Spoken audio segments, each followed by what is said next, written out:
Welcome to episode 2 of the Two-Headed Nerd Comic Book Podcast. First YouTube show, THN, cover to cover. I mean, technically it would be our second Here's how it works. YouTube show. Every Saturday from, I'm just ignoring you, from 11 to 12:30 Central Standard Time, Joey and I are talking all things comics with you nerds live. You can call us at 402-819-4894, or you can click our Facebook Call Now button, and you can get in on the action. If you can't call in live, you can always feel free to leave us a message on said Google voicemail, or you can send an MP3 to twoheadednerd@gmail.com. Yes. Before we get started here, Joey, can you please reset the question of the week? This question came from our regular listener, friend, contributor, Black Scorpion number 3 via the THN forums. He asks, there's a 7th Transformers movie in production? Yeah, 7. Michael Bay's career is devoted to ruining something I loved as a kid. Who is your comic book Michael Bay, slayer of comics that you once cared about? So there you have it. So the guy that came in and destroyed your just favorite killed comic book your world. love. For... The comic book destroyer of worlds. So there's your news. Well, no, we didn't read the news. No, not yet. In addition to the question of the week, we're also talking about all the news that happened this week. Yes. Quentin Tarantino making a Star Trek movie. Possibly. Yeah. Doctor Strange mini crossover. Yes. With Ghost Rider and Iron Fist and those guys. What was the third news story? I don't know. We just talked about it. We literally just talked about it. The Wolverine radio Wolverine play. audio drama. Yes. Holy smokes. There is a full-on Wolverine audio drama coming your way. My wife is watching. Hello, wife. Last week I didn't say hi to her because I didn't see her name pop up. You don't love her anymore. I love her very much. More than you. That's for Sorry, sure. Michelle. Dang sure. Not anymore. We're talking about the first episode of Happy. We're talking about the Battle Angel Alita trailer. Pardon me. Alita. Battle Angel. Yes. Why is it backwards? I don't know. Honestly. There's a Jurassic World trailer, which I have not seen. Yes. It seems like Jurassic Park is blowing up and they have to rescue the dinosaurs. Seems legit. Yeah. All I know is like the whole trailer is them running away with explosions. Like volcanic explosions. Sounds just like Jeff Goldblum's back. That's all I care about. Jeff Goldblum is back. Yes. So, there's the news. You've got your question. Matt, open the phone lines!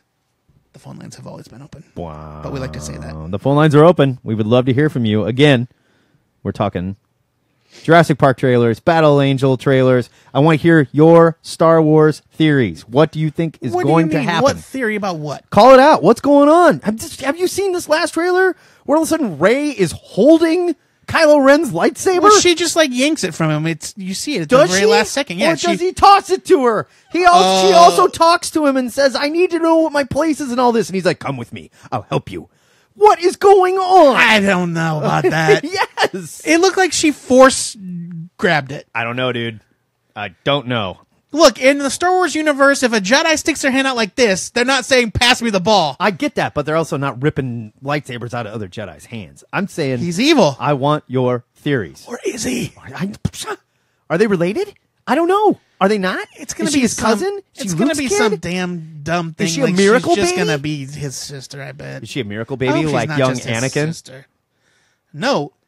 Oh, well, not if she's his sister. Then she's the daughter of Han Solo. No, I'm just saying Anakin got like miracled into, Right, yeah. He has no father.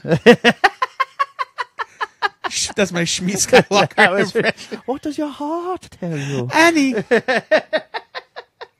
Oh, Mom, that's so wizard. So let's talk. I see Ryan Fett just signed on. Is that right? Ryan Forrest. Ryan Forrest, yeah. Ryan, I would love to hear your Star Wars theories. I know that guy's excited. This week. I'm super excited. I'm stupid excited. Ryan put up a picture on Facebook of that last scene from the Star Wars trailer where she grabs the lightsaber, and I did not know what I was looking at.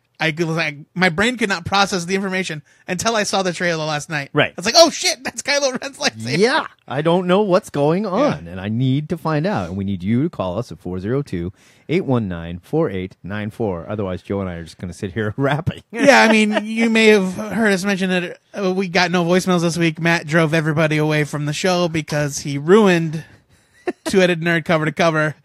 without consulting me. I don't think that's necessarily true. I That's- was in a hurry doing some other things. Everybody is so But the mad full at you. show is on YouTube. The full Look, show is man. there, uncut. We don't have to chop any of it out. YouTube is for weirdos. What are you talking about? We're gonna fit right in. The kids love the YouTubes. All of our, how many kids do you think we have in our viewership? I have no idea, honestly. Probably zero. Regardless. Ones of children. So, for those of you who don't know about Battle Angel Alita, it is an old school manga. Katashiro Otomo, I think? I read it years and years and years ago. Yeah, you're right. That was him. Battle Angel. There we go. Michelle wants to know when we're seeing Star Wars. That's a great question. I haven't bought my tickets. I'm gonna go Thursday night. I don't have a choice. I mean, I have. The thing is that Star Wars comes out the weekend of Cookie Fest. I'm sorry, Yukito Kishiro wrote it. And we're gonna be real busy recording a drunk show. On Saturday, I'm going Thursday, with or without. I have to go because these jerks are gonna ruin it for us otherwise. You know that. They're gonna ruin it? Yeah. Don't be ruiners, guys. Do you not know how the internet works? Well, thank God. Thank God the phone is ringing. All right. We got a call coming in. Let's turn it down a little bit. Jeez. Why is it making that It's so loud. crackle noise? Thank you for calling THN cover to cover. Caller, who dis? Greetings from the lake house. It's JD Ketchemall. What's happening, JD? I knew we could count on you, JD. Oh, that's why this is so loud. There we go. Turning you down a little bit. Damn, you're loud. What do you want to rap about today, son? Well, question of the week. I guess Your people comic, ruining our childhood or something. Your comic book Michael Bay? Yeah. You're a comic I book just wanted to- destroyer of worlds, we're calling it. You know, I was thinking about it, and I don't really have one. Thinking things like the Justice League movie or things like that. I think when movies come out like that, they don't. Your Giff and DeMatteis books didn't burst into flames. No, I give you You know, that. And I guess we're not so much talking about the movies, where we were asking you to apply it to comics, like a Yeah, comic like- book world that Oh. like you were fully Right, yeah, invested in. not like you saw something, an adaptation of something that ruined your love of the original. We're No. talking about like you were a fan of the Uncanny X-Men, Die Hard, Ride or Die X-Men Yeah. fan. Looking at you, Sean. And then suddenly Chuck Austin comes on board. Right. And he's like, guess what? Angel's blood heals people. This guy's a werewolf. There's a ton of werewolves. Nightcrawler's dad's the devil. Ha! I'm out. Yeah, more Yeah, along those lines. All right, I'm out. I don't have one. I think for me it's because I follow writers.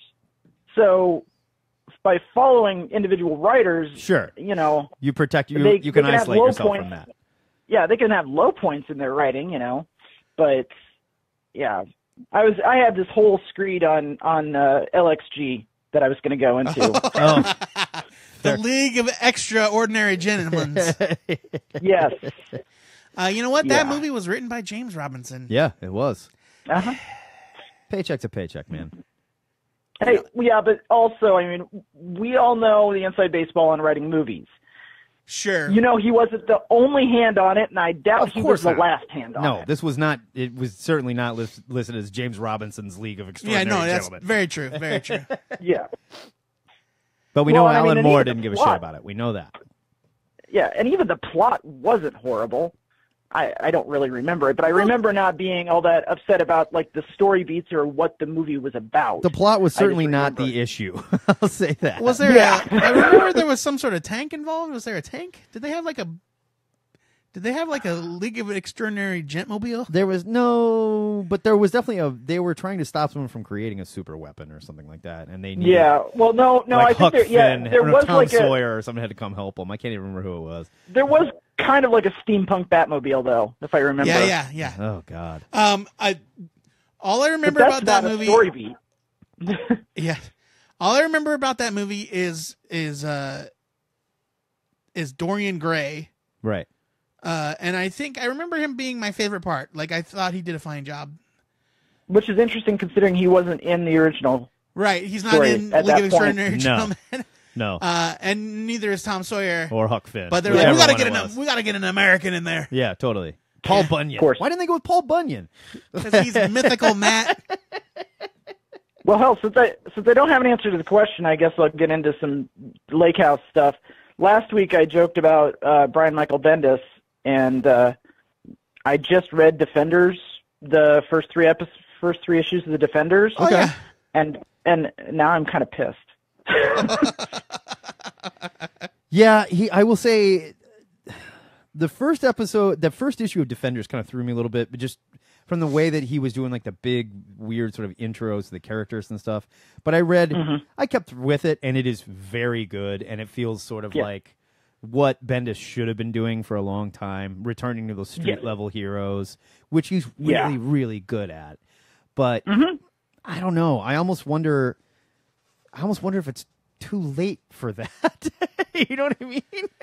Like, I almost wonder if this Defenders book was doomed from the beginning, just due to the fact that a lot of people are already tired of Bendis and the way he writes comics. Now the news is he's leaving and going to DC, so why would you get invested in anything? And honestly, for the most part, I don't think the Defenders Netflix show blew anybody away. I mean, really. Like, was it bad? No. Was it great? No, definitely not. And it ended really weird. I honestly watched it for more Daredevil. Yeah. Yeah, Daredevil is usually the best part of those shows. Daredevil, Luke Cage. And Jessica Jones. I'd say Daredevil and Jessica Jones, because they had Luke Cage trying to interact painfully with Iron Fist too much, and it just did not work. Yeah. And I'm not blaming Luke for that. I'm blaming Iron Fist. That dude's terrible. But back on the Bendis thing, I agree with you that, the first couple stories or issues of Defenders was definitely where Bendis's, sweet spot is, which makes me wonder, what the hell is he going to do at DC? I mean, does DC even have a street level? I mean, yeah. I mean, it's typically in Gotham. Yeah, right. So is he going to write Gotham Knights? I don't know. We discussed this a little bit, like where we would like to see him. And ultimately, it was like Ketnerd called in. And ultimately, we were like, you know what I want to see him do? I want to see him do Firestorm. Right. We decided that Firestorm would be a great place for him to play around, because nobody really cares that much. And Firestorm's always fighting with Firestorm. Right. And Bendis loves writing his characters arguing. Comes with a built-in foil to bounce off of. I have a hard time believing that they wooed him to the company without offering him something big. Right. And I don't know that I want him to write something. Like, I don't think I want him to write Superman. I don't know if I want him to write Batman. I just don't know. I don't know. Well, I mean, who knows? Again, maybe this is just what he needs to get in and change things up a little bit and bring a breath of fresh air to stuff. I mean, we haven't seen him really change what he does at Marvel ever, I guess. So I don't know why he would now. I'll say, not being a DC guy at all, so I really could give two shits what he does over there. I will say him leaving Marvel is a good thing in the aspect that I think it's a wake-up call to Marvel. Maybe. Yeah, I think it is. Quite possibly. You're your biggest creator, and all of his collaborators are, jumping ship, and I think that's why we saw C.B. Cebulski, get taken up, regardless of whatever scandal came out about that. Right. And I think that news about Cebulski happened about Axel leaving, getting fired. Nobody quite knows. Yeah, Axel Alonso is just not there anymore. That happened in very short order after Bendis, the news of Bendis' departure. They quietly reshuffled some things. And I think you're absolutely right that Marvel is probably to lay odds. Go ahead, Jeff. Yeah, I would be willing to lay odds that a good portion of the reason why Alonso left is because he lost Bendis. Maybe. Yeah, maybe he was quietly offered the opportunity to resign. Yeah, could be. All right, buddy. We're going to open these phone lines to everybody else. Thank you for your call. It is always good to talk to you later. All right, bro. See you, Jeff. Bye. So we're here. We're rapping about all the new movie trailers that hit this week. We're rapping about our Star Wars theories. We want to hear from you. What is going on in this next Star Wars movie? Is Luke going to die? Is Leia going to die? Yeah, we know that. But do you think they're going to kill her in the movie? Big time. Absolutely. You don't think that scene in the trailer where Kylo Ren is flying like inside the rebel ship and a tear falls down his eye and they show Mom standing there and then there's an explosion means anything? I don't know. I've not been watching the trailers so closely because I want to preserve the magic. And I get that, but Star Wars, I feel like, is really, really good with their trailers in the sense that they show you a bunch of stuff that looks like, oh shit, oh shit, oh shit, and then in the context of the movie, it's just kind of like, oh, okay, that was just sort of that, and it leads to this bigger oh shit moment or whatever. Yeah. I don't feel like Star Wars is guilty of giving that stuff away. And Marvel, Disney as a whole, I will say, even with the Marvel movies, like, if you look at everything we saw in the Thor trailers, it looked like, oh man, we just saw everything funny that happened in the movie, and that was not true at all. You're right about that. You know, I think they're really good at it. Whereas the Justice League movie literally showed you the end of the film. But hey, you know, whatever. You got to sell these kids on it. Whatever. Hey, look. I see you people watching. Mark Phillips, James Mike McCormick. James Mike. James Mike? He's got 2 first names. Yeah, he does. Yeah. And a cop last name. McCormick. Next time on McCormick. There was a show, Hardcastle and McCormick. Yeah. This is just McCormick. Hardcastle got his head blown off. It's a McCormick. The gritty McCormick reboot. He's out for revenge. The gritty McCormick reboot is all about him dealing with the loss of his partner, Hardcastle. You can have my badge. Revenge is my business now, Chief. It's a dark road, McCormick. Don't go down. You'll be begging for that badge back, McCormick. So we want to hear from you. We want to talk trailers. We want to talk Jurassic Park. Amy from North Dakota, she says maybe Nightwing for Bendis. Call in, Amy. Let's talk about this. I would love to hear about it. 402-819-4894. Yeah. Let's talk about your Bendis Nightwing script. I would love to hear it. So you were going to tell us about Battle Angel Alita. Right. Battle Angel Alita, very, very old manga. And Dark Horse reprinted sort of digest sides of it back in the day. And that's where I first got a hold of it and just fell in love with it. It's an excellent book. It's very much sort of what it is to be alive, sort of a Blade Runner type story where you have this whole class of like what is human and androids. Right. Alita is created as like a pleasure doll, basically. And she has big freaky eyes and she looks like a little sort of like manga sex doll type thing. But she is cast aside and Christoph Waltz, in this case, finds her and reprograms her as like a badass, right? So she doesn't have like all the weapons and everything that these other cyborgs that fight. That's not what I got out of the trailer, though. Yeah. The trailer made it seem like he just kind of rebuilt her. Mm-hmm. With some added fun. But that her past existence was as a badass, and that's why they were coming for her. No, I think she was a sex droid that was reprogrammed for some reason. I don't think that they're after her because she was a sex droid. Probably not, but that's how it was in the comics. This is all I could tell you. Maybe they've changed it in the movie. All right. But regardless, she enters this sort of gladiatorial world of cyborgs and whatnot in the comics and fights them to the death. All right, we got a call coming in. Good morning, Kyle. Good morning, Ben. Thank you for calling THN Cover to Cover. Caller, who dis? It's Mark Flips. What up, Flips? Flips! First time caller, Yeah. Mark Flips. Yeah! What do you want to rap about today, well, buddy? Well, man, I don't know. I listen to you guys quite. I work Saturdays all the time, so most of the time I'm walking around a construction site and listening to you guys banter back and forth with theories and things. And so we're like your nerdy Jim Rome. Well, yeah, totally. It's exactly like Jim Rome, only like for dorks. Right. Right. A lot of hot air. I'll take it. Yep, that's true. A lot of hot air. Yes. Yeah.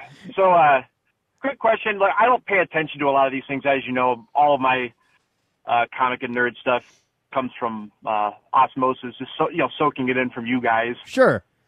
But I saw a while back somebody wrote something with a theory about the Force Awakens, and you guys were just talking about does Leia get shot by Kylo or whatever. Right.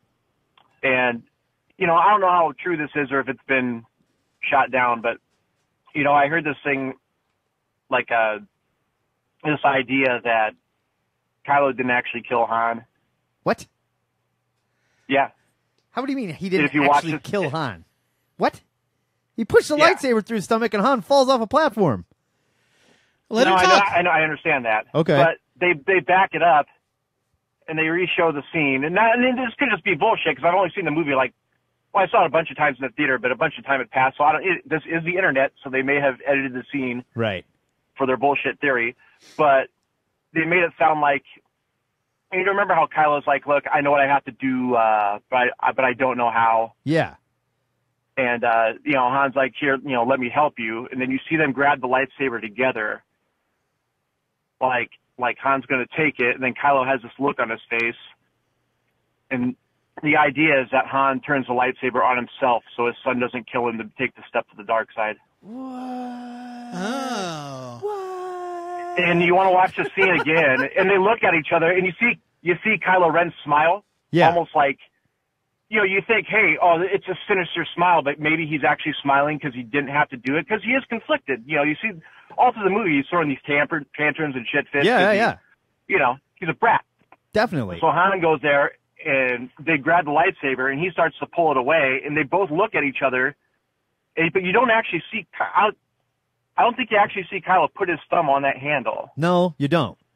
No, the way it's shot. The idea is that he twists it. You just hear it. He kills himself. And then they pan back and you see the lightsaber coming out of Han's back. But like they don't show like him like die, which I father, think, or whatever. In a universe of bullshit theories abound, like that, I was like, that one's actually pretty good. That's not a bad one. It's so not a bad one at all. Especially when I saw that trailer where they show, again, Kylo looked like a total jerk staring down the sights in a starfighter. Yeah.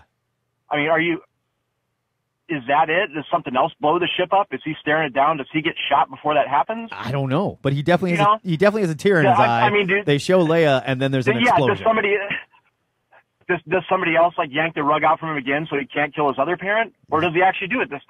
Yeah. I don't know. And then later in that same trailer, I don't know, man. Think about it again. I haven't actually watched the scene again since I heard that theory, and that was a little while ago since I read that. But I thought it was pretty good. I don't hate and that theory at all. That leaves him open.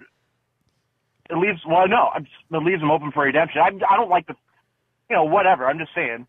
I'm not saying it's like good or bad, but it seemed like plausible. What if he's an inside man? No, he's not an inside man. He's a double agent. You got to think about this. Yeah. Because he's like Donnie Brasco. Nobody was watching. He's in too deep. As far as Kylo, well, okay, maybe he's in too deep. As far as Han and Kylo knew, nobody was watching them on that platform. They were alone. So why go through the motions if he's faking it? Oh man, you know what? If that's true, if Han like turning a lightsaber on itself, that really makes the whole scene with Chewie screaming like 100 times worse. Yeah, totally. It does. Yeah. Like watches his buddy like oh my god. Yeah, because he even said to Leia, then she's like, "Where are you going?" He's like, "I'm gonna go get our son." Sure. And like, so maybe, that. Like he knew, does he know? Like a lot of that makes sense, and especially looking in this latest trailer where Kylo Ren is talking to Rey, and she's like, "I need to know where my place is in this," and he's like, "Come with me, and we'll learn together," or something like that. And maybe he's not the bad like guy. I said, I'm no pro like at this. I know there's other people who have been like, scrubbing over these trailers and have seen the movie in different cuts that I've probably never seen. I'm sure there's somebody listening right now going, "That's so stupid. How does that guy think that even happened?" Everybody knows it was Jar Jar Binks before he turned himself into Snoop. Everybody knows. He's a moron. You didn't even watch Star Wars. Yeah, but I thought it was good. And man, I think it makes if that's the case, that kind of makes Han Solo like the baddest dude ever, man. Yeah. Like, I'm not going to let you. Nope. Yeah. Or especially if he's like, "Look, I'm not going to be the reason that you fully turn to the dark side." No. Yeah. No way. Yeah. You if you're going to do it, it's not going to be because of me. Yeah. So it's almost like this last ditch, like jumping on the grenade for everybody else. So there you go. That's pretty cool. And if you think about it, Kylo Ren does look really shocked after it happens. Yeah. He kind of looks like he stops and then he kind of smiles like. And at first glance, it could be like, "Oh, fuck, I just killed my dad." Or it could also be like, "Oh, fuck, Dad just killed himself." Like all the reactions and the way the scene is shot, it could be two completely different things depending on what you're thinking, Yeah. I gotta watch this movie again because I feel like I love a good redemption story. And I'm all for it. I'm all for Ben Solo coming back from the dark side. Yeah, I mean, the first 3 movies were the redemption of Darth Vader. Yeah, but Right. I'm saying that like if he kills Leia, Right. there's no coming back. If Kylo Ren kills Leia, I don't care if he's got a tear in his eye or not. You don't come back from that. You can't be the hero. Darth Vader was not the hero. What if it's all part of the plan? Like Darth Vader, and I know this is prequel stuff, but like Darth Vader slaughtered women and children. Well, sure. Because Darth Vader was bad for a while there. He was evil. No, he's bad. Darth Vader is bad. But then he redeemed himself. Period. No, you don't kill one bad guy and save one life. He said he was sorry. He killed the bad guy. No. He took the helmet off. We found out he was white, and like... Yeah. Yep, that's right. That's my favorite scene. Deep down, we all want to be white. Yeah, that's what we learned. What's a Nubian? The blackest dude in the galaxy, just shriveled up old white dude, yes. Remember who the comedian was who was talking about how, like, it's like then Darth Vader takes off his mask and that beautiful deep... No, it was from Chasing Amy. Oh, Chasing Amy, that's right. Cooper Yeah. from Chasing The Amy. one good part of that movie. Right, exactly. The best part of that movie is the first half hour. Literally. That movie starts out with that scene, and it's the funniest thing ever, and then it just goes downhill. Yeah, it really does. It gets Kevin Smith from there. Yeah, it really does. It gets full on Kevin Smith. Mark, thank you for your call and your theory. That was awesome. Yep. Good to talk to you, buddy. Have a good one, bud. was awesome. Don't step in any giant pits on the construction site. Yeah, right? be careful over there. Pay attention, will you? Look, I'm done. I'm going to go home and get a coffee. I watched The Punisher. Those places are dangerous. Yeah. I'll tell you what. Oh, yeah, man. Rusty rebar. Yeah, tetanus everywhere. All right, be careful out there, buddy. Tetanus. All right, later. Tetanus. That's a really good theory. Amy, you want to talk Star Wars? Now's your chance. Yeah. Hit us. The phones are open. Come on. And I'm willing to cut these jerks off. Just because someone's talking doesn't mean you can't call in. If they've been there for a while, I'll cut them off. Our buddy Kyle in the chat's like, I think I'm the only nerd that doesn't like Star Wars. Please don't hate me. I don't think you're the only nerd that doesn't like Star Wars. I've heard that from lots of people. Sure. I mean, now, let's be honest. You're trying to be cool. Just like people are like, everybody knows that. I don't like the Beatles. Yeah, sure you don't. Everybody knows that Star Trek is better than Star Wars anyway. I'm not going to argue that Star Trek is not better than Star Wars. But I love Star Wars for different reasons than I love Star Trek. You can love both. Yes. It's like that stupid, like, are you a Rolling Stones or Beatles guy? That's asked by people that don't know a goddamn thing about music. That's stupid. Well, Star Trek or Star Wars? Both, asshole. It's Shut not up. even about not knowing music. It's a stupid question. Yeah, it's just a dumb question. I like pizza and hamburgers. Right. Thank you for calling THN Cover to Cover. Caller, who dis? Hey, it's Amy from North Dakota. That's all we had to do was browbeat you, and you called in. That's great. Right? I mean, you throw it right in my face like that, and then you talk about Star Wars for half an hour. Fair enough. What do you want to rap about, Amy? You got to answer the call. So I think that Leia does die, but I think the trailer's all misdirection. Oh, for sure. I think all of that entire trailer. I think we're meant to think that he's going to kill his mom too, but yeah, I don't think that's what happened. And we were just talking about how Disney is really good with showing us these trailers and making it seem like they're giving us a lot. And then you go to the movie and you're like, oh, that was actually a pretty inconsequential part of the movie. You know, like we thought we got all of Thor. Right. Turns out there was a lot more Thor there, you know? Well, and if you think about what the Force Awakens trailers were like, it was the same kind of thing where, like, you think you can figure out what the story's about, and then sort of goes a different way. Oh, yeah. So, yeah, I'm super excited. I think it's going to be awesome, but I also don't think that Kylo Ren, I don't think he gets redemption. I don't think that they're close enough to that. I mean, maybe, I guess it depends on what happens in this movie. Do you think maybe, he's evil? Do you think by he's the time they full get on to 9, evil? But, I mean, they're pretty far from that. But, like, so, do you think he's I don't know if he's going to be, like, the dark main villain. But yeah, that's my question. Is he, like a Sith Lord, is he really dark, or is he faking the funk? Yeah, I don't know. I don't think I guess he's it depends faking on.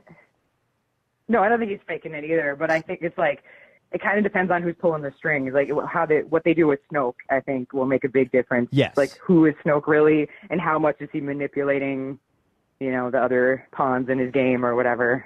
Like he's definitely how much of it is he? Go ahead. I'm sorry. Yeah, that's okay. How much is he? Is he being coerced into things? How much is he making decisions? Yes. No, Yeah. I agree Where, with like, that. Vader, Vader was all, I mean, he did have the Emperor as his master, but he was making those choices to be, like, the most horrible badass that ever lived. Oh, and definitely. Stuff like that. Definitely. So it's, with Kylo, it's like, is he really making those choices for himself. So like, I don't think he's brainwashed, but I think it's a very similar arc that Anakin had. Yeah. Where, Right. he was raised to be, well, not different in the sense that like Anakin was basically adopted by the Jedi. Yeah.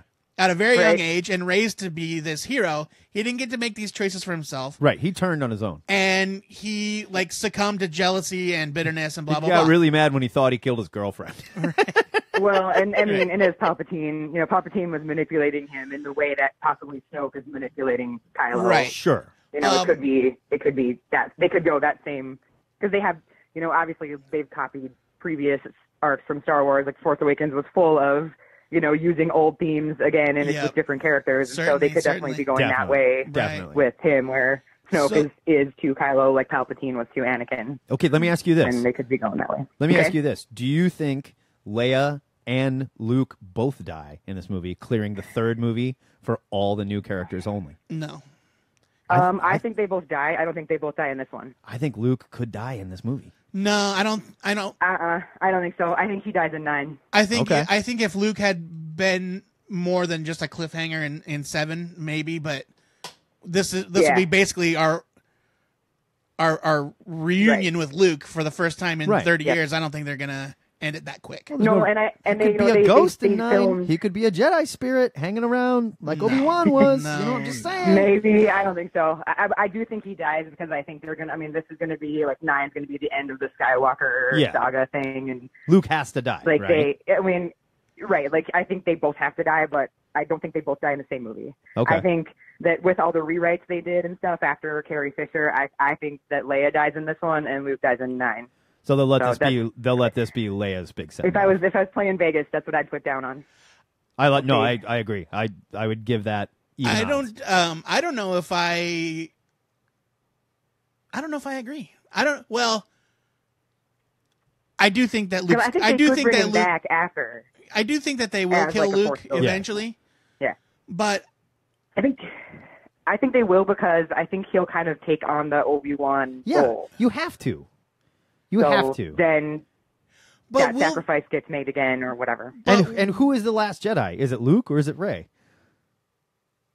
Well, Rey's not a Jedi. I mean, I guess it's yeah, Rey won't ever be a Jedi. That's the thing. So it's probably Luke, because so it's probably Luke, right? He's not. He won't train. Like, she's a Force user, but she's not a Jedi, and she won't be a Jedi because there's no one to train Jedis except for Luke, and he's obviously not in that game anymore. So or he gets killed. I don't know. Last Jedi. I find it hard to believe that they're going to close the door on the Jedi. You know what I'm saying? Like they might say goodbye to the Skywalkers, and I think they should, and I think they should definitely move into new territory with the next batch of movies. But and keep in mind, and Amy just said it, just because the Jedi are gone doesn't mean the Force is gone. Doesn't mean the Force users aren't gone. And it just means this order of knights.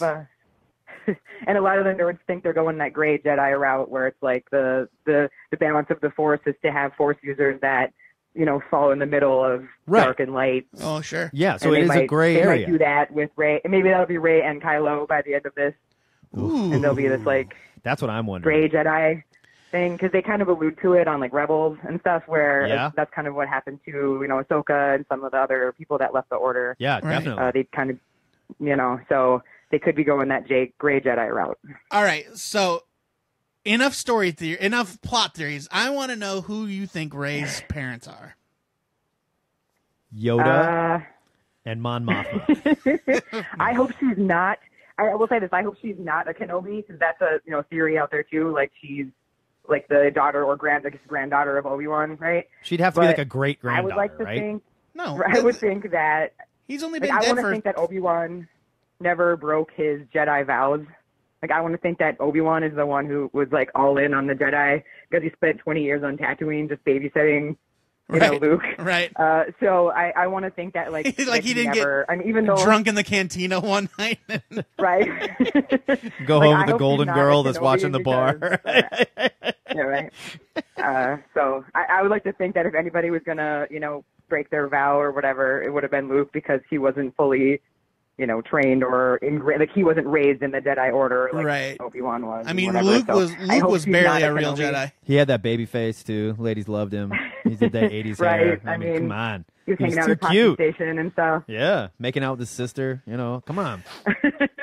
I think So, I mean, I've heard I people. don't know if she belongs to Luke or Leia, but I hope she's not. She's probably a Skywalker somewhere along the line. She has to be at some point, right? It's just like, come on. I just don't. I realize it's too obvious, but it almost has to be seems too very obvious. right? It has to well, be. Like, and what other solution would be Right. satisfying? Oh, she's Lando's kid. Right, Like, yeah. what? Or she's she's Turns out she's related to IG-88. You know? right. Like, She's Mace Well, Windu's what the? How does that niece. even fucking work? Yeah. Well, I mean, Just don't do She- something stupid I where don't they know try what and tie it in the else she can be, prequels, like she's Count Poo Poo's kid or something, or like. Ugh. well, you have to think about like why would she get left on Jakku? Somebody Yeah. was hiding her from somebody else. So Another that's why it desert makes the most planet sense. where a kid is squirreled away, so nothing happens to them. She's got to be a Skywalker. Right. She has to be. Yeah, she is. But it's just whether her and Kylo are siblings or cousins. Nerd bet right now. You know. She's a Skywalker. Matt says she's a Skywalker. Yeah. Well, I think it's obvious that she's a Skywalker. I think the nerd wanna bet bet- is she Luke's kid or is she Leia's kid? Do you want to bet against it or not? Yeah. No, I'm saying- making a different okay, bet. Okay, Yeah. I'll go further. Skywalker, Luke's kid. Leia's kid. You're Luke's saying kid. Leia's kid. Yep. So Leia had I think she's Luke. twins? There's no Well, reason to there's- believe that Rey and Kylo are the same age. I guess that's true. Yeah. Is Han her dad? Yeah. Okay, what if Luke's her dad? We saw Luke make out with Leia. I mean, I'm just saying. All right, we're done. We're done here. Amy, thank you for your call. Thank you so much, Amy. I'm sorry yeah. we had to Well, beat you up to I get you couldn't to pass- call. Sorry, I couldn't pass up talking Star Wars. No, that all was right. great. That was awesome. Thank you. Have a good day. All right. Take it easy, guys. See ya. Man, we're getting deep here. Okay, before we do any more Star Wars, I need someone to call and talk about Jurassic Park. The other day when the trailer launched, I was just like, ugh, who gives a shit? Because I'm sorry, but the last Jurassic Park No, was it's bad. It It's was not bad. a good movie. No. It was not a good movie. And our friend Carl, puts up the trailer and is like, oh my God, in all caps, I'm so in. That guy hates I'm everything. So in. Yes. Carl hates everything Literally hates new everything. and fun. Yes, and he's totally in on this. And I just responded, really? Really, Carl? Yeah. I don't get it. I understand it made a bunch of money. That doesn't mean it's good.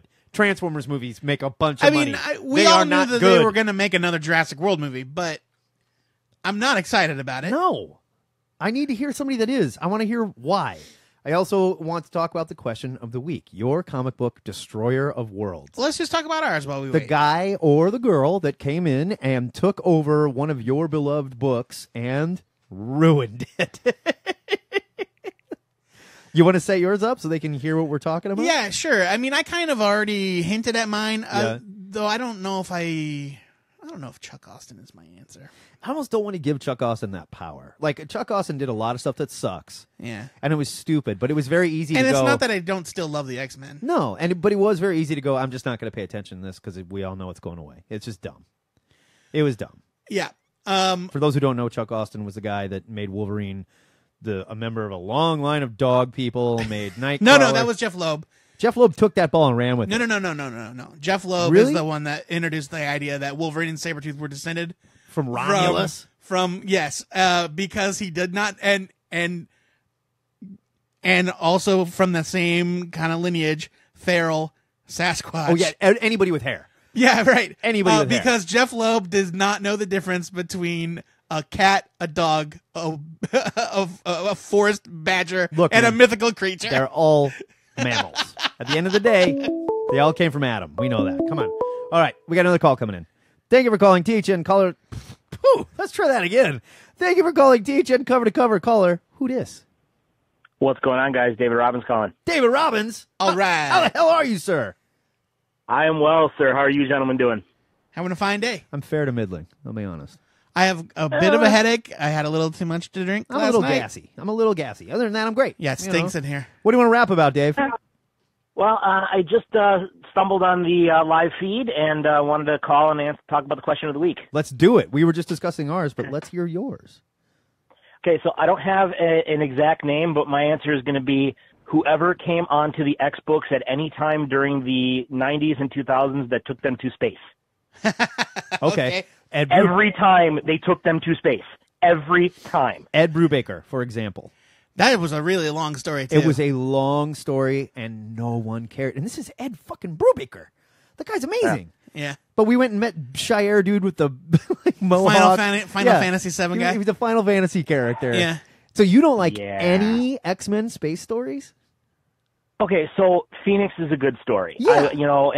Yeah, absolutely. But the X-Men are an allegory for racism in American culture. Yes. And when you take them to space and they have rollicking adventures and they introduce a third Summers brother and all this kind of crap, Yeah. it just turns it to garbage. I would argue the problem with the third Summers brother was more along the lines of that classic Professor X is a jerk trope.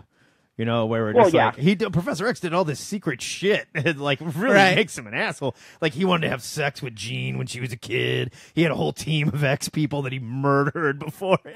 He put together this team. I've never done this before. Them. They just died horribly. Welcome, my first X-Men. And I'm not saying there aren't good stories that involve some X characters in space. The recent Cyclops miniseries or canceled series with time displaced Cyclops traveling with Corsair that was wonderful. Amazing. It was so good. Yeah. No, I just love the Star Chamber. It was really, really good. And just the interactions and things. There are decent stories of X-Men in space, but let's not talk about, Colossus on Breakworld and, Kitty Pryde being phased inside of a giant bullet. And Space Bullet. That was Whedon. That was all Whedon. Yep. I know, and you know my love for Whedon, and it's just kind of like, can we just please take the X-Men out of space? Okay, I'm going to get controversial here. I'm going to get real controversial because I feel like Astonishing X-Men is held up as this milestone for the X-Men with Whedon and Cassidy, like on that short series. And while at the time I thought it was very pretty and it brought some very good characterization to the X peeps, I'm with you. Yep. I did not care about that story. It was dumb. It had moments, but the plot was forgettable. Dumb. The character stuff is what sets that. Like if you want to apart. do a story not where, the plot, where Kitty and Pete are in love again. Oh yes, honestly I couldn't even tell you what was happening in that later storyline where there's a slug or something in a weird metal coffin in the basement of the man. Yeah. What is even happening? It got so weird. It's Cassandra Nova or something, and she's some sort of weird parasite. I don't care. I don't know. But I mean, for all of the bad plot you have in that, you have moments of Wolverine perched on the footboard of the bed, calling Scott out, and him blasting him through the window. Right? Yeah. There was some great stuff that happened. I love that Colossus came back. The way they brought Colossus back was dumb. It was just dumb. Like she. Absolutely. So who was the guy that stabbed himself in the heart? No, it was with a needle? Colossus. Okay. But I believe the story was that they swapped bodies. Like before they cremated him. The aliens snuck down and stole his body and replaced him with because the aliens of Breakworld revered Colossus as their god. Yeah, he was like the breaker of worlds or whatever or something like that. Yeah. All that stuff. Yeah.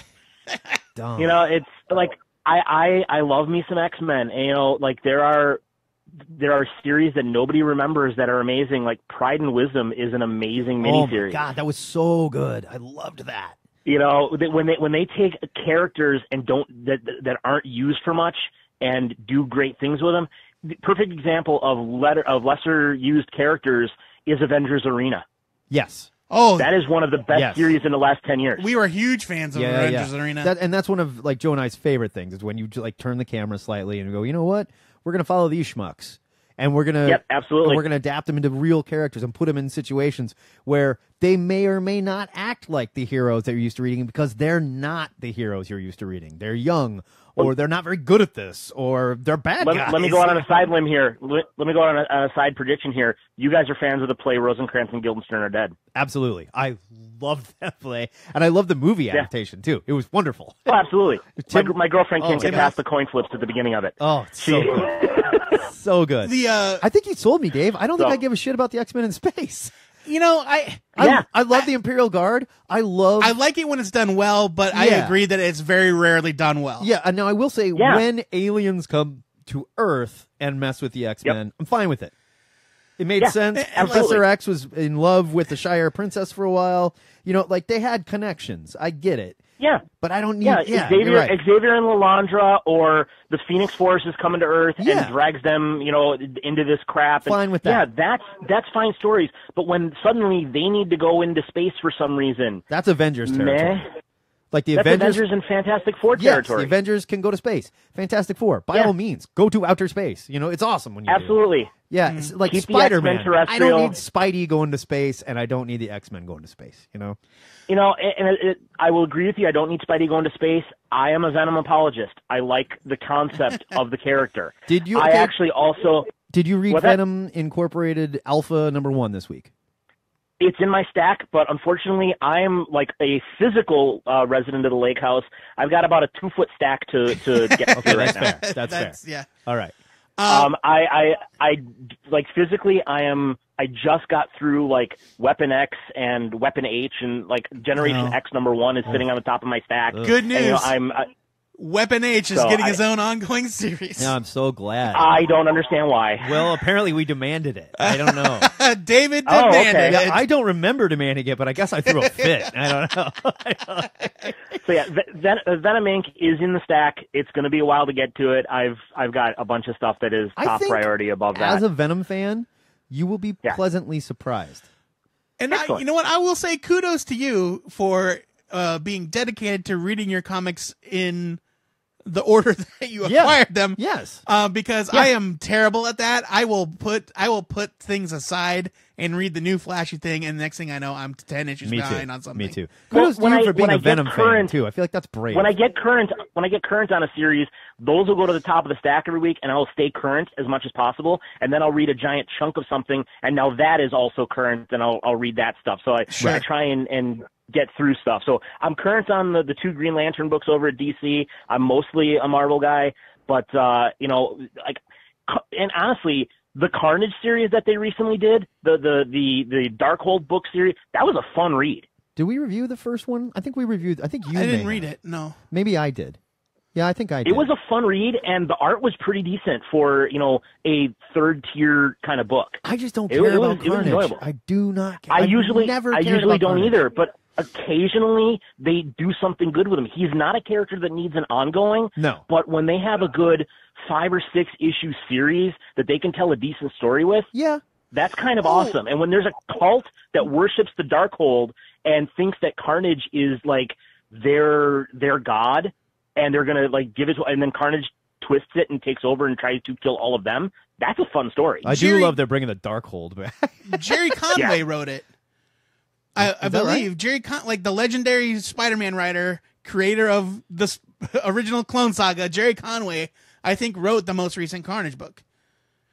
Let's have a look. I can neither confirm nor deny that. The one that got away by Jerry Conway? I don't know if it's the same one with the Darkhold in it. Conway sends Carnage on a blood-drenched cross-country trip. Yeah, this was back in 2015, right? That might be it, yeah. Yeah, it was him and Clayton Crane, I believe. Oh, yeah, Clayton Crane is a really good artist. No, there was one after that. You're right. That was the one where he took over the small town and the Avengers I think that was Carnage USA. Something like that, yes. But that was also Jerry Conway. He's been doing some Carnage work. Hey. And Clayton Crane is the perfect artist to go with Carnage because the way Clayton Crane draws, whatever, it is perfect for the symbiote tentacles and the tendrils and the ridiculousness that Carnage kind of comes up with. Yeah. No, I don't disagree. And I'm not going to sit here and tell you I've never read a good Carnage story. I just don't particularly care about the character. I feel like Venom was enough. And every time they come up with a mini that tells a decent story, like I firmly believe there are too many symbiotes out there now because we've got Venom, Carnage, Toxin, Shriek. Whatever, man. Give me another good story about Carnage's granddaughter. Yeah, if you come up with a good story, I'll probably read it. I'll check out at least issue 1. Fair enough, Dave. We appreciate your call, man. No problem, guys. If I don't talk to you before, have a great holiday season. Yeah, you too, do buddy. The same. All right, buddy. All right, take care. Ethan, call. We're ready for you. Ethan, we've been ready for you. We've been waiting here for you, Ethan. Yeah, Carnage. I don't know. I don't know if I agree that it's a brave stance to be a Venom fan, Matt. I think Lots it of is. people are Venom No, fans. I think it is brave They're making these a days Venom to say, movie. you know what? I'm a Venom fan. Hey, it's good enough for Tom Hardy, okay? For famous, beefy Australian bro, Tom Hardy. Is he Australian or British? He's Australian. Is he? Yeah. Okay. I think so.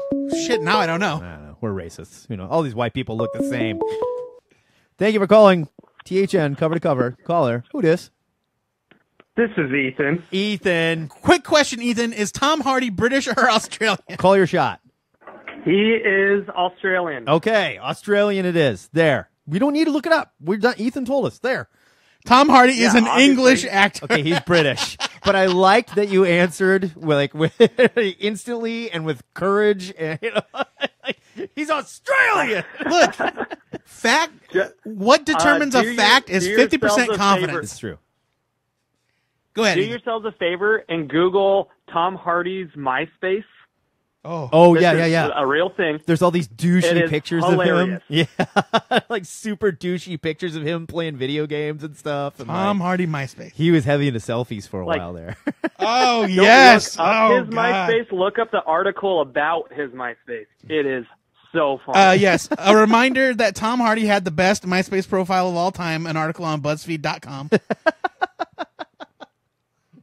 He looks like the biggest douche, but now he's a genius. So I Oh, don't know. Jesus H. Christ. Oh, yeah. Look at this shit. They're not going to be able to see that. Can you see that? Look They at can't that. see that. He's got his hand down his pants. Yeah, well, you know, Ugh.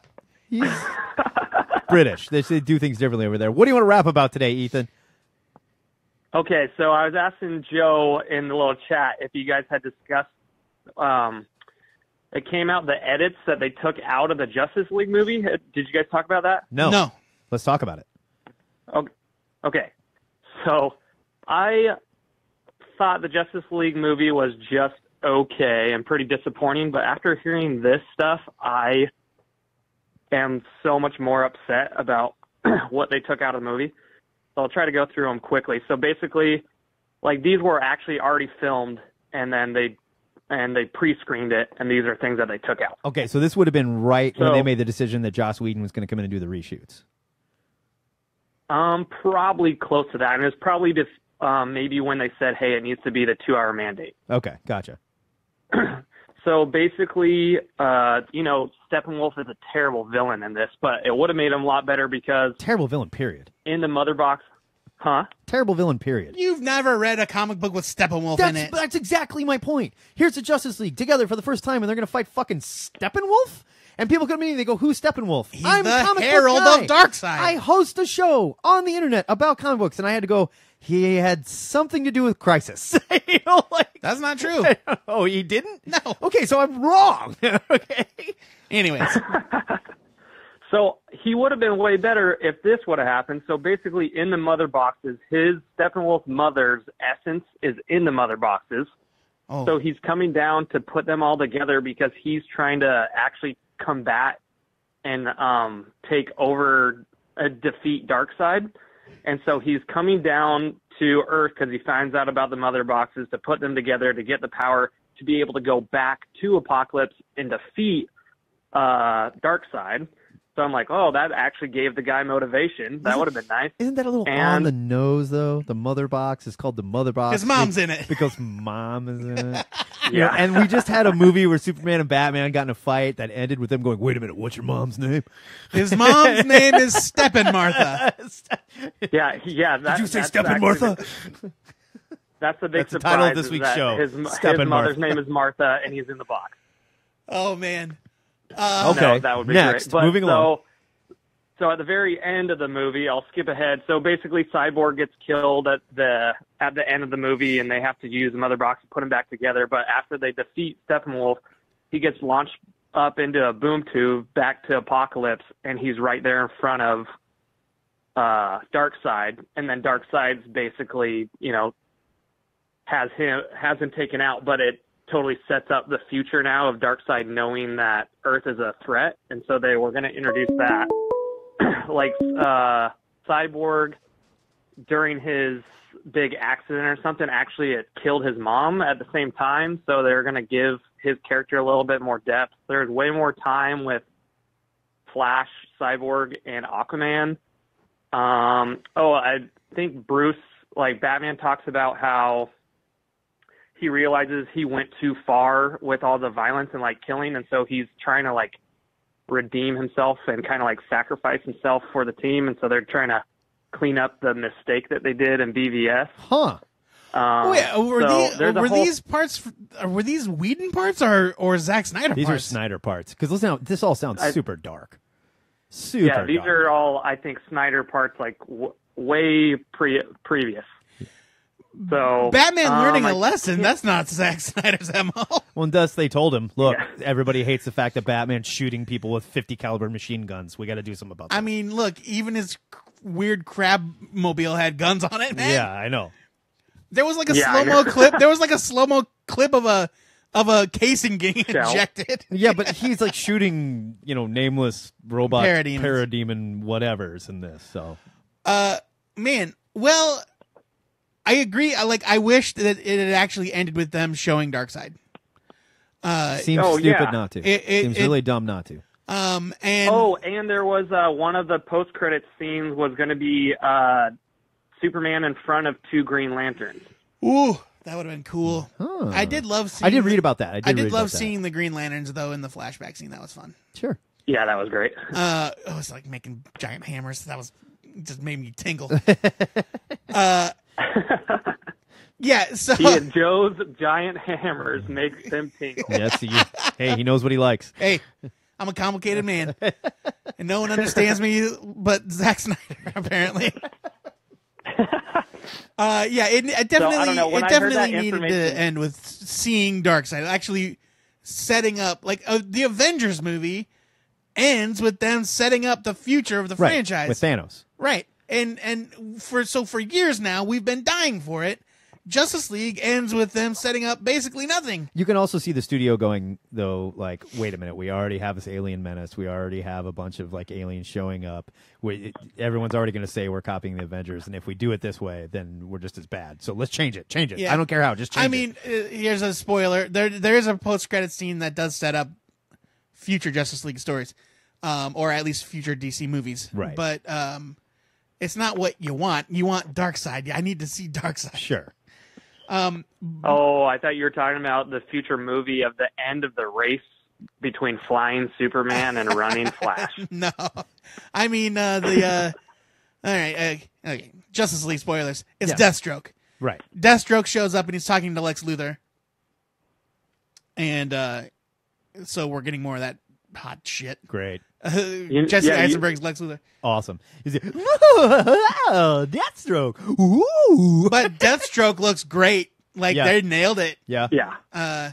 So I don't know. I would have loved that if Martha Box. Lex Luthor wasn't it. Right. Yeah. Exactly. Scott Aukerman, the comedy Pang Pang host Scott Aukerman on Twitter, when the Justice League movie was coming out, said, "How come they're not called Martha Boxes?" Which is hilarious. David, thank you very much for your call, buddy. That's Ethan. Oh, pardon me. Ethan. David was the last guy. David was the last guy. You're not all the same. Yeah, Ethan. all you white we value folks. you all You just differently. leave to Europe and you don't even know me anymore? Yeah, all you white think we're people all sound the same to We all me. just look the same to you. Yep. What can I say? Couldn't pick you out of a lineup. You know how it goes. For the best. All right, Trust thanks, me. guys. All right, we'll See talk you, to you buddy. later. Zach Hollowell tried to call, and I cut him off. Oh, there he is. Thank you for calling. THN cover to cover. Caller, who dis? This is Zach Hollowell. Zach Hollowell. Hello. How the hell are Yeah. you, sir? I'm good. How you boys doing? We're doing all right. We're just rapping All about right, some nerd good. stuff. What do you want to rap about? Well, is this the show where you're talking about people who ruined your shit? Yes. Yeah. Your this is- comic book destroyer of worlds. Seth Rogen. Oh. Seth Rogen. You're talking about Preacher. Seth Rogen took Preacher and shit all over the comic book. Yeah. It's the worst. It might be the worst interpretation of something I love I've ever seen anywhere. It's not. I tried. I really, really tried to get excited about Preacher. And when the second season came out, everyone was like, no. It gets so much better this season. They get more serious and whatever. It didn't. It didn't. The first episode of the second season, I was like, oh, shit, they're back on track. Yeah. Like with the car chase and everything. Yes. I was like, okay, this is the most Preacher thing they've done. Absolutely. And then it went away. Yeah. And they went right And then back it into the goofy garbage they'd been doing, and it just They went back to let's hang out in the same place. Yes. They've taken a road story Right, and yeah. made it a let's spend a season here, let's spend a season here. Yeah. That's not that what was Preacher my is. biggest It's a road complaint story. about, Yes. about Preacher. Like I never finished season 1, and so I can't really speak to it. But my biggest complaint with the first handful of episodes was like, why are they still in Anvil? yeah, Why are they still in Anvil? Get out! yeah. Runaways. Yeah, aren't they out by the Runaways first on Hulu. issue of the comic? Right, exactly. Runaways is the exact same on Hulu. Like 5 episodes deep, they still have not run away from anything. You're not running away. But yeah, it's Well, just, they've got characters like second season. Hair Star, by the way, he's the high point. I think they nailed that Yeah, actor. no, Whoever he definitely. is, he's perfect. He looks great. But in the second season, Jesse actually sides with him. When the fuck did Jesse ever do that, or would ever consider doing that in the comic? Yeah, and there's certain things I understand, like with The Walking Dead, for example, when Robert Kirkman said, "Look, Yeah. I don't want to tell the same exact story." And Sure. it did vary. They wandered off. And they did some other stuff. And they introduced some characters in one of the books and stuff like that. But the spirit was very much intact, very much there. Yeah. The spirit of Preacher is not intact in that show. It isn't. I'm the first one to say not everything in a comic book page works on screen. Absolutely. You got to change some things, change some characters a bit. I get it.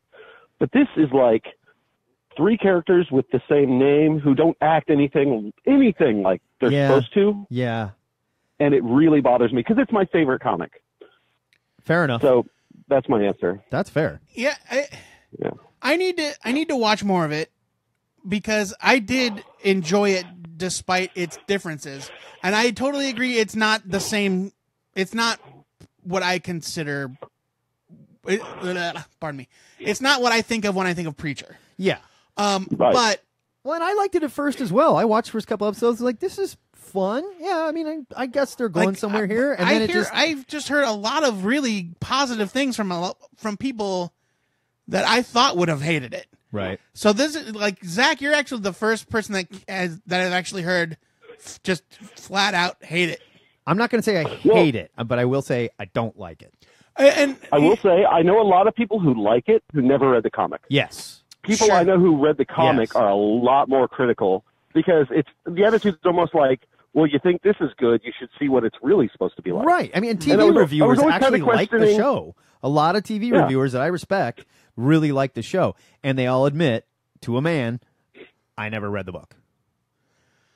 Right. And it's one of those things where it's like, I always wondered, how are you going to get away with doing some of this stuff in a TV show? Yeah. Well, they're not. Yeah. Is the answer. Yeah. They're Which, going to do something completely different. yeah, which is also like, that falls on, well, you're doing it on FX instead of maybe doing it on Cinemax or HBO, where you could do everything. You could absolutely do like the child molestation story. You could do the Meat Man story. You could do all of that. they did you the know? Meat Man story. Well, they They- kind of did the Meat Man story, They toned it way down. which is actually my least favorite story in the whole series. Like, But you they are- didn't do the. Matt, you are He misremembering didn't- that Meat Man scene because in the comic, I just reread Preacher. It is not that graphic. He crawls out of a giant vagina he made out of No, it's meat. not as graphic as you are remembering it to be. But that's what he was doing. We all know what he was doing. But it's the Yeah. implication that I that's what get he was it. doing. Yeah. Well, Now- and I'm just sad we're not gonna see a tall, pale man hold a fist out covered in brown stuff and say, "Care for a lick." Yeah. And then, Fair enough. Well, it's hard to please guys like you, Zach. You know. Yeah. it's really not. It's really not. You're very specific. I'm just saying. So they're not gonna do the sexual detectives. I don't think so. It's just too bad. Well, which if they were gonna do it, that would be the one role where I'd be like, "Oh, that's where you put Seth Rogen." Yeah. Sure. There you Totally. Yeah, he'd fit in just Yeah. perfectly. Rogan is behind something else too, right now. What is he? What's It's that? Is it the first Mark Millar TV show? go. No. I thought he was. Hold on. He is behind another comic show. And I thought it was the first Mark Millar. Seth Rogen, this is thrilling radio, by the way, while I Google this. I apologize. You can add it. It's fine. Maybe not. Oh, yeah. Seth Rogen is producing The Boys. Oh, right, The Boys. Yeah, he's producing The Oh, Boys. you mean my second favorite comic book Yes. property. Okay. Now, Yeah. here's the thing. The Boys is going to be on Amazon. So there's no excuse. They're free to do whatever they want. They can rate it anything. They can get away And I with thought Amazon did a great job with The Tick. Amazon did a wonderful job with The Tick because they let Ben thought The Tick was- Edlund do The Tick. And it was great. Exactly. It was just wonderful. And I think Amazon is a perfect place for something like The Boys because there's no rules. They are unconstrained. They don't have to worry about advertisers. They don't have to worry about backlash. They can do whatever the fuck they want. Well, and it gets a lot more out of the realm of we're poking fun at religion, which Yeah. is a real hot button issue, versus I'm poking fun at comic book characters, Right. which is something a lot more people go, oh, and they're not even, they're archetype comic book characters. I don't care if you're making fun of, Yes. A-Train, who's not the Flash, whatever. Right. A-Train. Can't stop the A-Train. Nope. You Yep. certainly Can't stop the A-Train. Zach, thank you very much for your call, buddy. It's always good to hear from you. All right. Have a good one, boys. See you, buddy. Yeah, Seth Rogen is working with Mark Millar to bring The Boys to Amazon as a part of that deal that Amazon bought. Okay, you're wrong in every conceivable way. Mark Millar did not create The Boys. Amazon did not buy Miller World. No, it was no. Netflix. But they are working together. Mark Millar did not have anything Oh, to no, do I'm with sorry. The Boys. No, you're right. I'm sorry. Amazon bought the rights to a bunch of stuff right after the Mark Millar deal was signed with There you go. Netflix. Yeah, because they were probably terrified. Yes, that's what it was. Thank you for calling THN cover to cover. Caller, who dis? Harvey Locust. Harvey freaking Locust. Right. Did you just roll out of the rack? Yeah. What do you want to rap about today, brother? Oh, I kind of wanted to play off of Zach's call a little bit here and maybe talk to the pushers. Okay, let's talk to the pushers. The comic pushers, for Yeah, those of yeah. you that are viewing us for the Yeah. first time. The comic pushers, which you can call Yeah. in and say, hey, I want to read some about this. And the comic pushers, Joe and I, will tell you what to read. Go ahead. Now, there's a comic book-based show that I've been watching recently that I really enjoy, but I know it's nothing like the comic book, so I wanted to get you guys to give me something to read Okay. for Lucifer. Okay. Absolutely. Now, Lucifer, basically, the TV show is just it's a police procedural with Lucifer as a detective. Now kind I'm of. going to break your heart here because I know you like that show. Lucifer the comic book has nothing to fucking do with that. Maybe the most recent revival that they did. Not really. No, it didn't. It wasn't that close to the TV show. Really? Yeah, it was closer to the old Mike Carey Lucifer. Now, I would tell you, Mike Carey's Lucifer is a wonderful storyline. And it's basically all about Lucifer being bored and deciding, I'm going to walk amongst man and see what, my dad and God were, like fighting about, why they love these people so much, and just sort of revel in it. He's not a good guy. He's not a bad guy. Vertigo's Lucifer is a spin-off of Sandman. Yes. Neil Gaiman's Sandman. There's one of Sandman's most famous story arcs is called Seasons of Mist, I believe is the name of it. Yeah. And that is the storyline where Lucifer basically abdicates the throne of hell. He's like, I'm tired of this shit. Yeah, just like, fuck it. And they cut off his wings. It's very grisly. He takes his girlfriend with half of a face, and they leave. Yeah. So I actually think that if you want to know, where does Lucifer walking the earth come from? Seasons of Mist. It's like volume 3 of Sandman. Yes. But Carey's Lucifer sets it all up very well for you. Yeah, I'm sure it recaps. He spells it out very well, and now Lucifer is running a nightclub in L.A. And it's very much... did you ever watch Angel? Like the Buffy spinoff? Yeah. Angel? Okay. Yeah. It's very much like that nightclub that Angel always goes to in L.A. to talk to all the weirdos that have information and stuff. There's all these super strange people, some of which are just humans that have been touched by the supernatural. All that is in the show. He does own a nightclub in the show. He does. So the crime fighting is just a hobby. He cuts off his wings himself.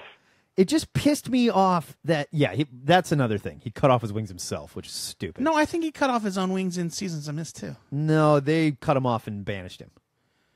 No, he voluntarily leaves hell. That's the plot of the story. Yeah, but then they had to rip his wings out.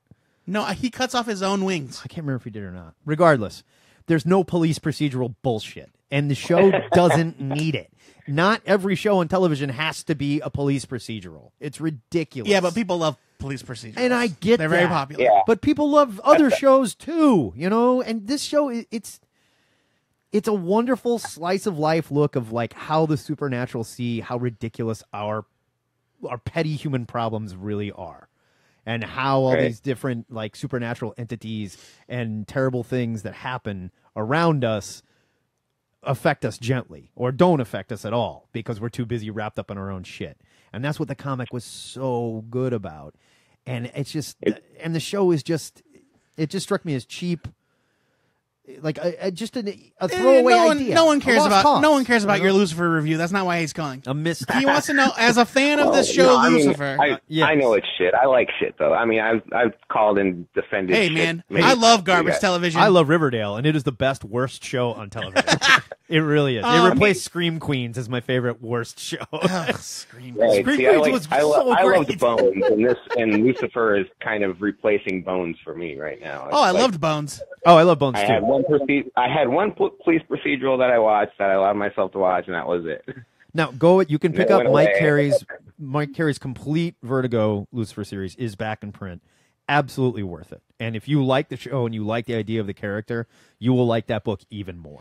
Yeah, I mean, just be prepared that it's different. The cop stuff is definitely something they added in for Hollywood. But I would recommend, like, Sandman is a great series. It's not for everyone.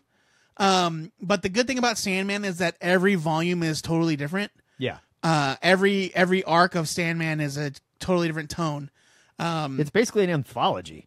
Kind of. Yeah. Seasons of Mist is a great story, and if you want to see like the original Neil Gaiman, Kelly Jones, it's beautiful. Story arc where he gives up the throne, like Morpheus comes to hell and he's like, "What's up?" and Lucifer lays it out. He's like, "I'm done with this. I'm pretty sure. Oh yeah, he gives. Well, I don't want to spoil it. Yeah. But yeah, I definitely check it out. And It's a really great read. You don't need to read any other Sandman. You can pick that up. I mean, and you'll be fine. The only thing you really need to know about Sandman going into Sandman is that there is a manifestation of dreams. His name is Morpheus. That's it. The end. He's sort of like a crypt keeper, but he's involved in the story. Right. Right.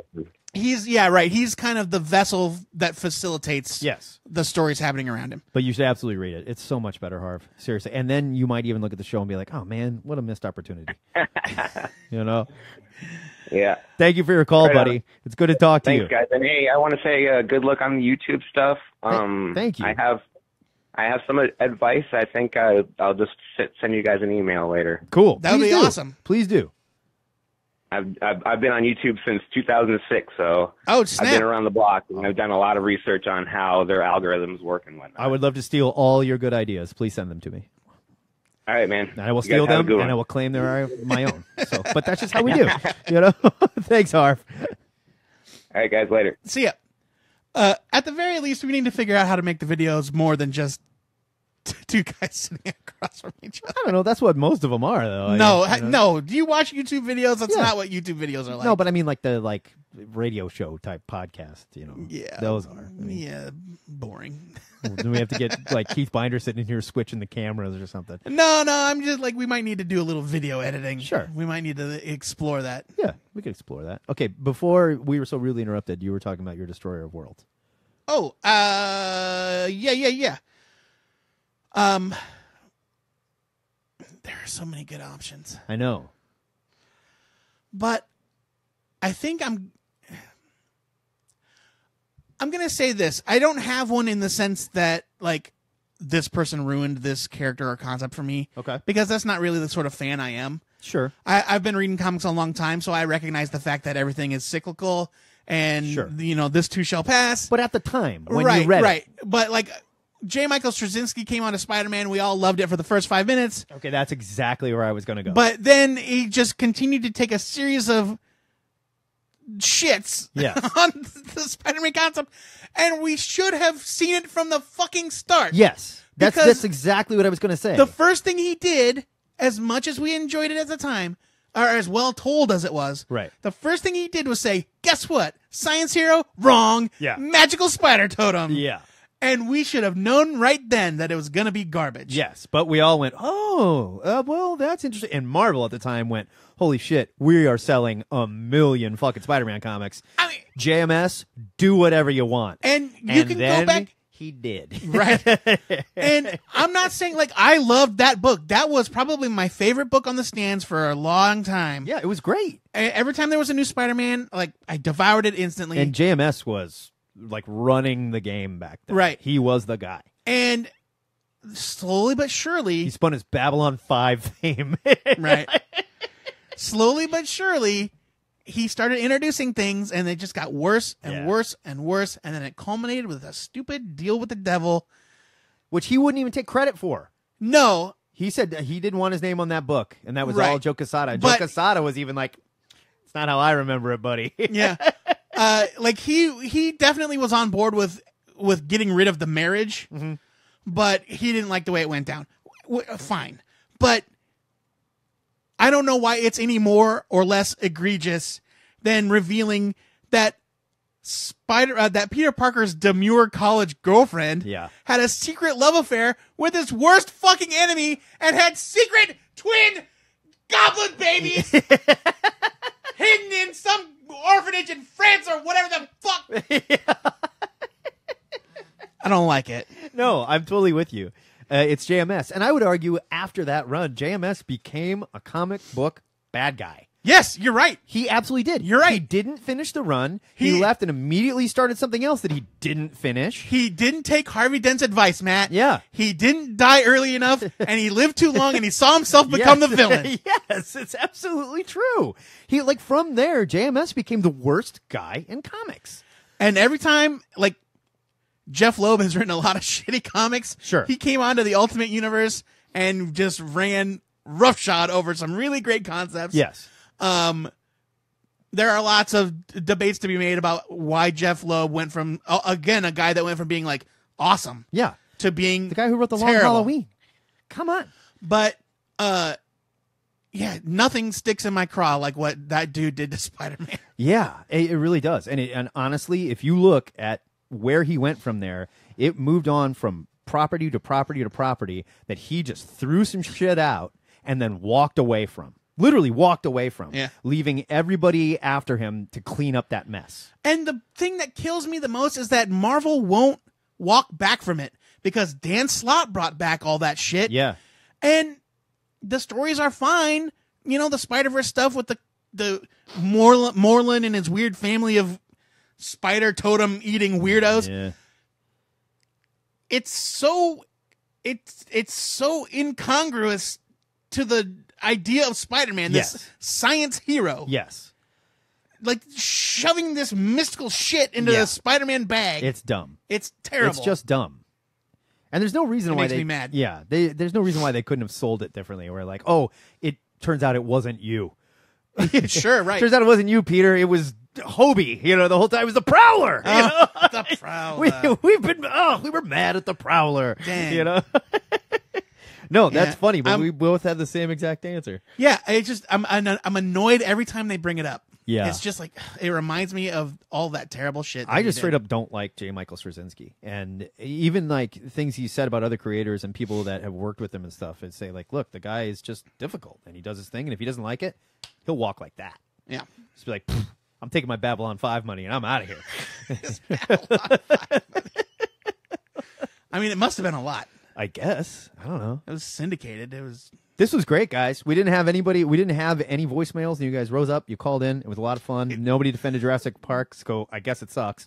Good luck editing it, though, because every call was 20 minutes long. Yeah. This show is going to appear in its entirety on our Two-Headed Nerd YouTube channel. There's links there through our website.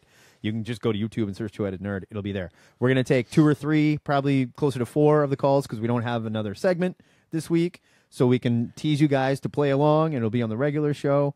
But it's really easy if you want to. Like I said, you can call 402-819-4894. You can click our Call Now button. You can send us an email with an MP3 anytime. You can also call that phone number and leave a message anytime. And here's the deal. Star Wars comes out this week. I want instant reactions. Spoiler free. Spoiler free. Spoiler free. But I want you to walk out of the theater, call 402-819-4894, and give us your instant reaction to Star Wars. Because here's the deal. Next week, we're not doing a live show. We're going to play some calls, and we're going to talk about them. Is it next week? Next week is our Hanukkah Our next Drunk episode Show, is Hanukkah Drunk. which we're retitling to the War on Christmas Hanukkah Drunk Show Party. Why? Because it's just more fun. Okay. Matt has no control over the naming conventions. I like to have legacy. This will be like our 7th annual Hanukkah Drunk Show. So we need your messages. I want instant reactions to Star Wars. I also want to hear your answer to the new question of the week. Joe Patrick? I have it. The new question of the week comes from stately Lord Fungus via the THN forums. This was like one of the first things he ever posted on the forums. Okay. You wash up on a desert island. Ooh. The boat is gone. Ooh. And there's wreckage everywhere. Ooh. A parcel tube is sticking out of the sand. In it is a single piece of original comic book art. Okay. What is it? Ooh.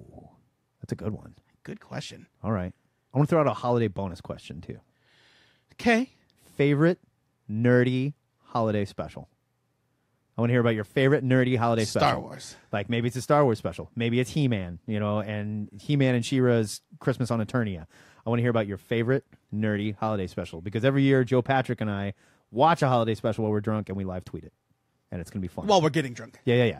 We haven't picked one yet this year, but It's usually He-Man and Star Wars. We watch the same shit every year. it's true, but we can mix it up. I want to hear. So there's your bonus question. There's your real question. We want your instant Star Wars thoughts. Hit us next week. If you can't do it live, just send it to us right away. Otherwise, next Saturday from 11. No, not next Saturday. Oh, no. Sorry. Next Saturday, we're not doing it live because we're getting wasted. So we need your calls. The reason we're not doing it live is because we don't know when we'll record because it will depend on how quickly Yes. we get drunk. The first rule of the Hanukkah Drunk Show is you have to be drunk for the Hanukkah Drunk Show. Right. So it takes some of us a little longer than others to get wasted. Oh, not anymore. I've been practicing. So for now, kiddies, I want to thank everybody that called in. That was a lot of fun. We'll be having more fun next week. A week after, we're back to business as usual. Let's start thinking about the end of the year, your best ofs. Because the show after that, I want to hear about your best ofs. We're going to talk about your favorite new heroes, your favorite books, your favorite creators of the year. So start kicking that around, okay? But for now, we got a show we got to finish here. This is the Two-Headed Nerd. Signing off.